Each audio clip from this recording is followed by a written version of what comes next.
and a former player of the year. Whatever. It's not like a big deal. You can get this really in your Friday Night Magic. You see these kind of matches everywhere. Yeah.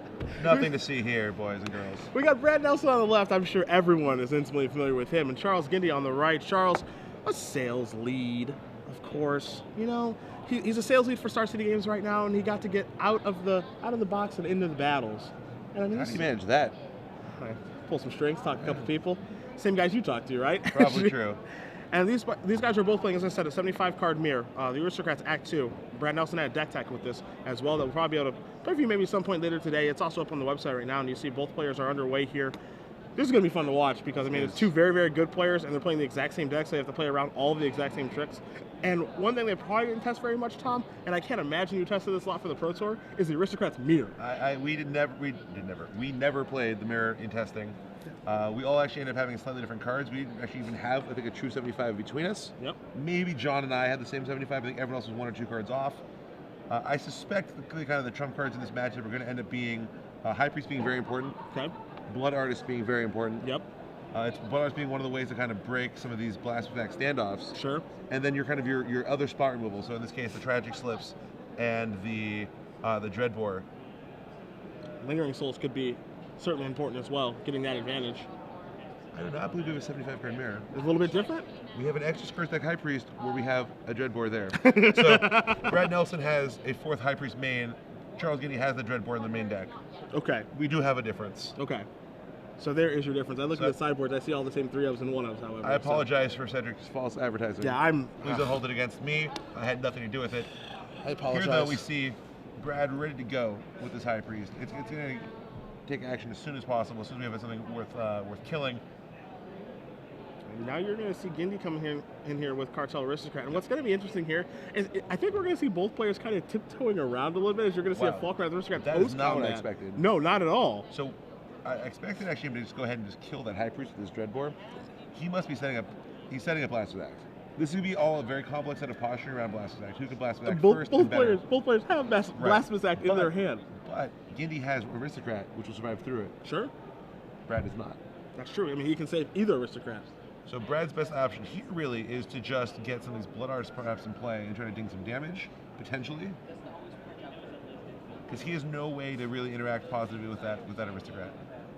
So now it looks like we're going to see Brad come across with just 1 token. Think of all the things you have to think of when you're playing this deck. All the Blood Artisting, all of the Aristocrating, you know, active player versus non-active player with those triggers. Blasphemous Fact, how to walk into one, how not to. I mean, It's not very often that you see a Falkner Aristocrat, just go, turn 4 after combat, this go. Yep. You don't see that very often. As you're going to see Brad play a Blood Artist, you're going to see him play a Cartel Aristocrat and pass the turn back, threatening that their Scourge Deck High Priest trigger, but now Blasphemous Act is on. So Gindy's ended up taking 7 here to cast his Blasphemous Act. Yep. The reason why is he's going to announce Blasphemous Act. Brad's going to sack one of his Spirit tokens to that Aristocrat, make a demon, have that demon also die. So the 6 creatures on the board will go away, in addition to the demon, the 7th creature, and then we're going to have an Aristocrat come in for 5.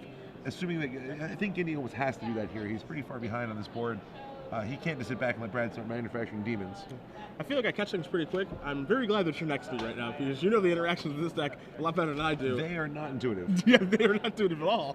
Yeah, and there are some differences here. Obviously, the Blood Artist is changing things up. They just add another layer of math on top of it. I thought the math was hard when I was playing the deck, and I didn't have to deal with all these Blood Artist triggers, draining each player, you know, and incrementally changing these life totals. And now you're going to see, you see Gindy really taking his time here. Because you have to assume that Gindy probably is thinking, well, Brad knows I have a Blasphemous Act. And you're going to see that start the turn. He's going to announce that right now. And with that on the stack, he's going to announce that. Oh, look at the ordering here.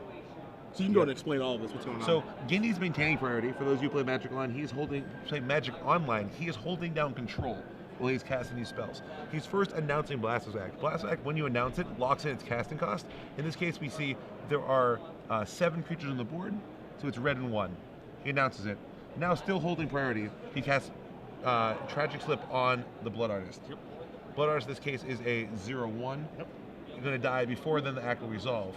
He then, while still maintaining priority, although somehow here he has lost it, I don't quite understand. Oh, he was fast-forwarding, assuming that was going to resolve. Yep. He then passes priority. Brad now is going to go ahead and actually sack each of his things in turn to his own Cartel Aristocrat to have it survive that Blasphemous Act and to drain him with each of the creatures. Yep. So far we've seen 1 drain. Now we have the demon go. then the Spirit Token will go, then the Blood Artist will, sorry, then the High Priest will go, then finally the Blood Artist will go. 5 triggers, 5 drains. Aristocrat will be protection from red. Pass back to Gindy. Gindy will then make his Aristocrat indestructible by sacking the Cartel Aristocrat, and then he'll be able to attack for 5. Thank God you're here. A lot's going on in this Yeah, turn. I appreciate it very much. Now, everything that you just said happened exactly in that order. Yep. So it works out beautifully for you guys at home. It works out exactly how Charlie wanted it to work out here. You see the Cartel Aristocrat get sacrificed. You see the counter on the Falkirk Aristocrat. You don't like what happened? That tragic slip didn't do anything. Because the tragic slip, that creature's dying anyway. Okay. Everything else that was going to die to the Bastard Act and would have triggered the High Priest just died to the Cartel Aristocrat and triggered the High Priest. Okay. I believe Gindy there actually just threw away that tragic slip. Okay. And now we're going to see Lingering Souls get flashback here. Maybe he saves it to get the Cartel Aristocrat, but it also would have had protection from black. Maybe he just saves it, period. Just saves it, period. I think is the right option there. Because now we have a Fall of Blood Artist. Gindy down to 12 life already. Does have a Blood Artist of his own. It's going to get messy quickly. Yeah, we're going to have a lot of triggers. We're going to have the active player, non-active player things start to happen a little bit probably as well. I think we're going to see a Blood Artist followed by a Dreadbore on the Blood Artist. I think the key spot in this is posturing for Blood Artist dominance. Sure. And yeah, exactly. So that was a huge rip for Gindy, especially when he's holding that second Aristocrat, which will actually deal a lot of combat damage. Now, Brad in the tank, what does he want to do now that this Red War's happening? Does he want to do any more draining elsewhere? Answer to that question is going to be no. Just sacks it to the Aristocrat, drains for 1. And so now the question is Falkirk Aristocrat going to get dirty in the red zone? And let's get that Blood Artist pulled up on the screen for you so we can take a look. It's a card that we don't really see in Constructed. Yep. But it's obviously at the center point of this matchup here. And it's really causing a lot of incremental life changes here. And here you see, so whenever Blood Artist or another creature dies, target player loses 1 life and you gain 1 life. Now, life totals did not change from that Blood Artist being sacked. There we go. Okay, so I was wondering if Brad missed the trigger. It turns out he did not. Sure. He did drain Gindy for the 1. So Brad, I believe, is up to 15. Yep, Gindy now down to 11. You're going to see a lot of life point changes here, similar to what you see actually in draft if you drafted Orzhov with all that extort going on. Yep. It's basically we're going to see a lot of going. And Brad with a 3rd Blood Artist. And you really see why they do play forward. Remember, Gindy already used his Blasphemous Act. Brad has a Blasphemous Act in his hand that he can set up, as we see another Cartel Aristocrat here. So he wants to set up. Yeah, this is an obvious attack here. So this attack happens. The Blood Artist is a vampire, not a human. So Gindy doesn't really want to block the. Oh, sorry. Notice Gindy had a Blood Artist too. Yeah, that countered the triggers. Yeah, the game is running is pushing. Yeah. But continue your point. Yeah, sorry. So I was saying the attack here because he didn't have a human in play. They just drew 1. Lingering Souls and Doom Traveler. So we're all cautious. Getting back and forth tug of war on who's going to have Blood Artist control and then who survives Blast Attack better. Sure. That's what's going on here. So one thing that happens as well is, let's say that, you see the Blood Artist on each side, you see the Lingering Soul Tokens, all of this good stuff. We got the board position as it is, and you see both players are going to figure out what to do. The thing with the active player, non-active player rule, with the Blasphemous Act, let's say that Brad does play it on his turn here. You're going to see all of these Blood Artist triggers go on the stack. You guys are probably wondering, who's to resolve first? So active players goes on the stack first, then non-active players goes on the stack. Non-active player, of course, being Charles Gindy, because it is not his turn. Correct. And then his will resolve first, so he won't die. And then Brad's will resolve, so it'll make it a net no gain. Brad is actually threatening lethal on his turn. Okay. Because Brad's hand is Blasphemous Act, and I believe Boros Reckoner. Unless I misread his hand. I think he has 2 cards. I think he has those 2 cards. If it is, he gets to play Boros Reckoner, and then because there are now going to be 8 creatures in play, cast Blast Act for 1 mana. 13 off the Boros. The 2 Blood Artists are going to net out. Yep. He's going to take 13 from the Blasphemous Act, killing that Boros Reckoner, killing Gindy, who's at 10. Brad is tapping his mana very, very quickly, so now you see a Boros Reckoner, and Tom, it looks like you may be right about what's going to happen. Here's what should happen. Gindy, in response, should have sacked some creatures to make Blast Act cost more. Now, he has to have a read there, but the way in which Brad was playing that turn, the speed in which Brad slammed that thing into play, that Reckoner fast. Gindy should have paused and said, hold on, let me think about this. Sure. And could have come to the conclusion, you must have a Blast Act. I don't want to die this turn. The only way not to die this turn is to sack some of those guys. You can't cast the Blast Act, make it cost more mana. A very hard line to find, certainly on the fly. I mean, what if you're wrong? If you're wrong, then it's a little awkward for you. Yeah. And now you see Brad here is playing his Blasphemous Act, locking in the cost as we saw Gindy do it earlier, and now he's sacrificing right away because the cost is locked in. Now you're going to see maybe some sacrificing. The Aristocrat's going to sack the other Aristocrat, and you'll see all these triggers putting on the stack, and you see Gindy is going to, I believe, he's dead. Yep, he's going to see the game because the Reckoner is going to go upstairs for 13 points of damage. Yep. So Brad very quickly plays that Reckoner, and again, as you said, with how quickly he played those cards, maybe if you're Gindy, you go, whoa, hold on a second. Just one moment, sir. Maybe Saxon missing, so he can't lock in the cost of Blasphemous Sack costing that 1 red mana. Yep. Again, it's very, very difficult.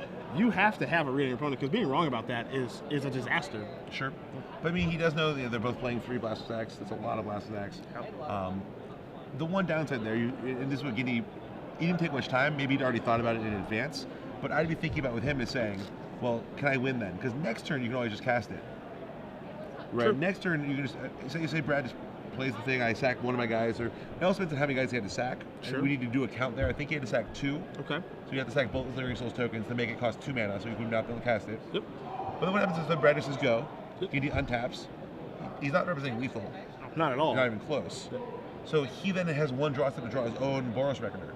That's, again, touching on this active player, non-active player. This, by the way, is a very technical, rules-oriented match of Magic. Yes, because without there's question. so many stacking things going on here. But similarly, if both players have a Boros Reckoner, whoever casts the Blasphemous Act takes 13 first, which is very important to remember. Yep. So what would happen there is Gindy on his turn has a chance then to draw his own Reckoner, play it, and now be safe from Brad's Blasphemous Act. Assuming Brad he can get Brad down to 13, but Brad is at 14, which is a very important number. And it's very hard at that point in the game state to squeeze through 1 extra point of damage. You want to do this with me? I know everyone at home is trying to keep up. Let's take a deep breath real quick. All right. A lot going on. Just a couple things going on here. So let's take a look at the sideboards, which are exactly the same. So normally we take turns to going over each other's sideboards. We can just get rid of that sheet of paper. Look at your piece of paper. We're looking at a Dreadbore, a 4th Blasphemous Act, an Obsidian Ghost Council, 3 Intangible Virtue, 3 Tormod's Crypts, 3 Duresses, and 3 Sorin Lord of Innistrad. I have no idea what to do here. So it's awkward because the symmetry of Blasphemous Act, like we saw right there, is going to be a very variance-inducing kind of card. Yep. In some ways, this is like the Oath of Druids mirror match. For Okay. those of you who've been playing for a long time, you may remember the card Oath of Druids. It's an old one. It's one that you've not seen for maybe even a decade, actually. Yeah, it almost feels like a decade. That means we're old. Yeah, let's get that pulled up on the screen so you can read it. It's kind of show where I'm coming from here. Oath of Druids is a card that triggers on both players' upkeeps, no matter who casts it. Yep. And if you have fewer creatures than your opponent does, you get to flip over cards from your deck until you find a creature. The Oath of Druids decks were built around having only 1 or 2 creatures in them, and consistently hitting those cards. Yep. So if your opponent kind of blinks first and plays their Oath, then you don't have to have one.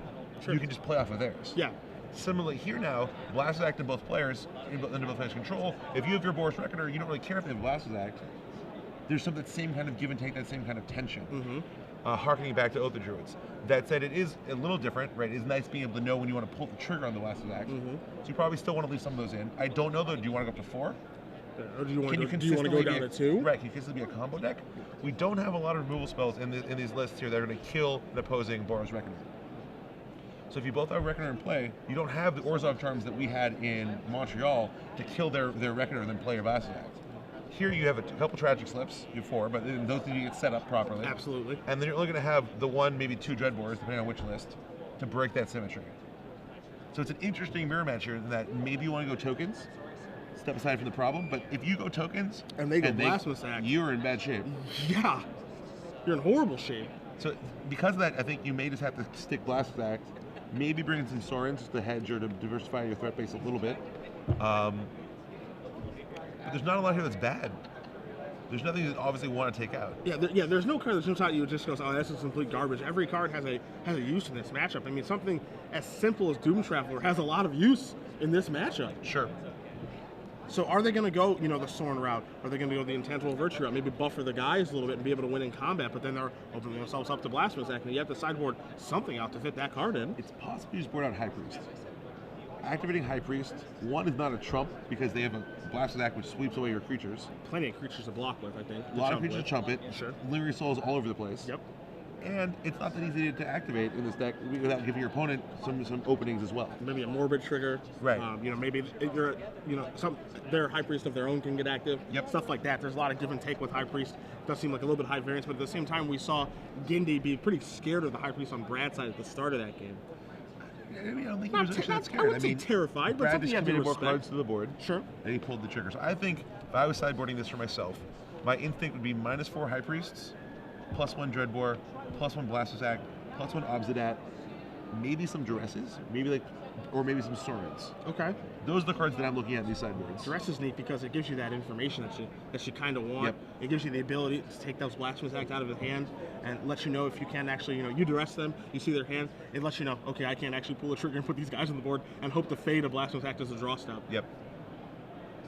This is really interesting to watch because, we obviously have two fantastic players playing this matchup, and it's just like, you can see that they're not quite comfortable because you don't really know quite what to do because you can't imagine they tested this matchup a lot. This is a deck that they updated to get advantage on the meta game, which they've clearly done. Yeah. But test the mirror? I don't think so. Brad with the dress in his hand, suggesting he definitely brought those in. Okay. The real question now is how many Sorens are in these decks? Yep. And how many Blaster's Acts? Brad holding a Blaster's Act. Here is a duress from Brad, so he's going to get some This can go information. very badly. We see Lingering Souls. We see Cartel Aristocrat, Boros Reckoner, Falcon Wrath Aristocrat, Blood Artist, and an Isolated Chapel. Oh, cleverly. So Brad waited until turn 2 Okay. to make sure that if he had to take a Lingering Souls, Gindy wouldn't be able to flash it back on turn 2. Yep. Which I think was actually, assuming that's what he was thinking about, was very clever. Agreed 100%. You see Brad writing those cards down, see the information. Charlie's hand is a little bit slow here because it doesn't have one of those Ravnica duels to make it so that those M12 and M11 lands actually do come into play untapped. Yep. So Brad is going to have a follow-up land here, which is just a Sacred Founder. He does pass the turn back. Gindy draws a Sorin Lord of Innistrad, so he has those. And now we're going to see Gindy follow up with a Cartel Aristocrat and pass the turn back. If you remember, so in the kind of Jace mirrors, it's kind of a race to who gets Jace into play first. Sure. Because you get to brainstorm, and then they Jace killing your Jace. Then you play Jace, you brainstorm, they Jace killing your Jace. Yep. Here it's the same thing. Sorin make an emblem, they Sorin killing your Sorin. You have an emblem, they have nothing. They don't. Yep.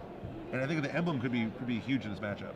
So now we see a Boros Reckoner from both players. Gindy has one of his own as he does top deck a Dragon Skull Summit and pass the turn back. So now we're going to have a little elephant on elephant combat. Brad hoping to find a way now to get that Reckoner out of play. And here's what we see, a Doom Traveler and a Blood Artist in his hand. I expect him just to kind of toss those two onto the board and then leave up he's going to definitely leave up Tragic Slip, I think, not play a tapped land. I think he has a Godless Shrine in his hand. It's a little awkward for him here because if he pays 2 life for that, it lets Gindy know he has Tragic Slip. Mm-hmm. But I think he doesn't want to get caught without mana up here. Yeah, the giveaway is almost worth it. The free information. All right, here's a question: if he attacks you, you block with the Reckoner right away, right? You're happy just trading Reckoners? I would assume. Likely yes. Brad will first strike. Okay. Forcing Gindy to put the 3 onto his. Yep. So they'll just trade. Yeah. So the first strike happens. The 3 damage kills Gindy's Reckoner. Reckoner trigger is going to target Brad's Reckoner. And then Brad's Reckoner will trigger the Cartel Aristocrat. So Gindy comes out down a creature in that exchange. But clears Reckoners off the board, which is, I think, pretty important. But at the cost of a Cartel Aristocrat, I'm not sure he wants to pay that high of a price. You can see Brad here in the tank, starting to attack. And Gindy just snaps Gindy takes me and untaps immediately. Whoa. I don't think Brad said go here. Okay. Slow Yeah, down, he was ready, and now you're going to see that Doomed Traveler off the Isolated Chapel and pass the turn back, so representing Tragic Slip. Yeah, the unfortunate thing here for Brad is he really wants to be able to chump that Boros Reckoner with that Doom Traveler to get something to die. But doing so gives the Boros Reckoner a trigger to kill the Blood Artist. So I think both these Boros Reckoners are, for the moment, almost unblockable until both players can first strike at the same time.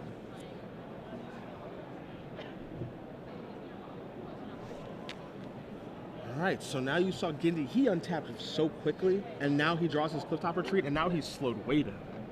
He's trying to figure out that Sorin. Yeah, what do I want to do? Or Falcon Aristocrat to the air. Yeah, how do I navigate? If he Falcon Aristocrat series, he's going to find out that Brad has that Tragic Slip in his hand, which will just kill it. And how do you value Falcon Aristocrat in this matchup? That's a big question. When there are no Lingering Souls yet cast, it's one of the only ways I think to do kind of consistent damage. Sure. And again, the critical number here is you want to get your opponent down to 13. Yep. That's the magic number we're trying to get to here.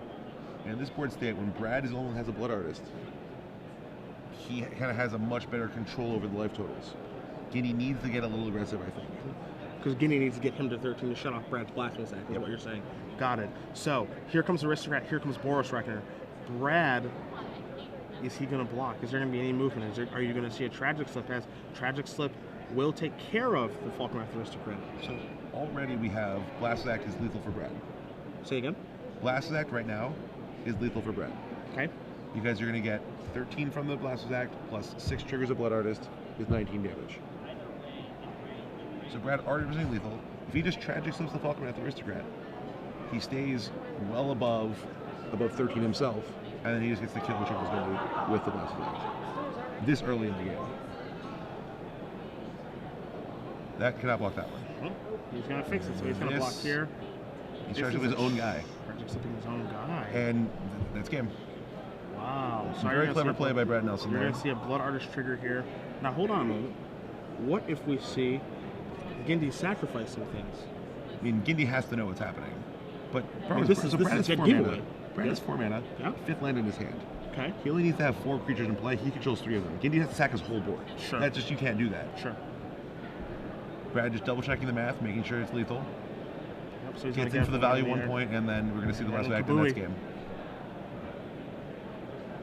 Now you see Blasphemous Act being cast, and yep, between the Reckoners, Brad being at 22, Gindy's Reckoner is not going to kill him, and then the Blood Artist triggers will complete this game, plus the 13 from Brad's Reckoner going upstairs to Gindy. I think Gindy really had to play that Blood Artist that's in his hand. Yeah, I think it's all about Blood Artist, like that supremacy. Well, as long as need you're those on the you board. want everything even. Yes. Even Blood Artist and even Reckoners means Reckoners, yep. That hard to nothing die. that the acts don't do anything. Yep. And you see Gindy a little bit frustrated going with Falkenrath Aristocrat that turn. It's appealing to want to cast that card. Yeah, but I think if he'd flashback Leering Souls and cast the Blood Artist, or even just cast Blood Artist, I think we would have seen a much different kind of outcome to this game. It would have gone on for quite a bit longer. You see here, they're talking about it. Brad, I bet, is hugely advantaged because he's played this deck a lot more than I bet than Gindy has. Yeah, I agree. And this matchup is all about understanding the shortcuts and the tricks and being able to think through, because these are some complex lines of play. I mean, I'm imagining me right now, if you weren't in the booth, maybe if I'm here with Osip, because Osip hasn't played this deck, Yep. You have.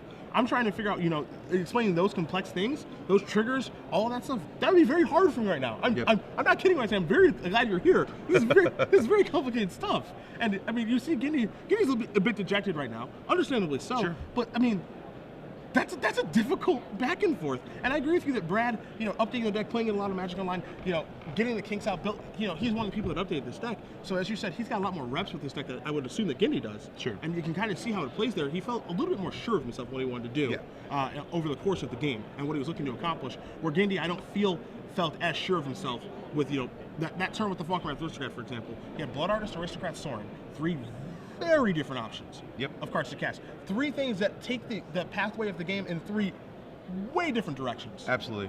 And which one are you supposed to cast that turn? I mean, we say it's Blood Artist now. It's very appealing to want to use your 4 mana on that turn, as we saw Gindy untap so fast to just want to go wham, Sorin, make a guy, or Emblem, or bang, Aristocrat, get in, hope you don't Tragic Slip.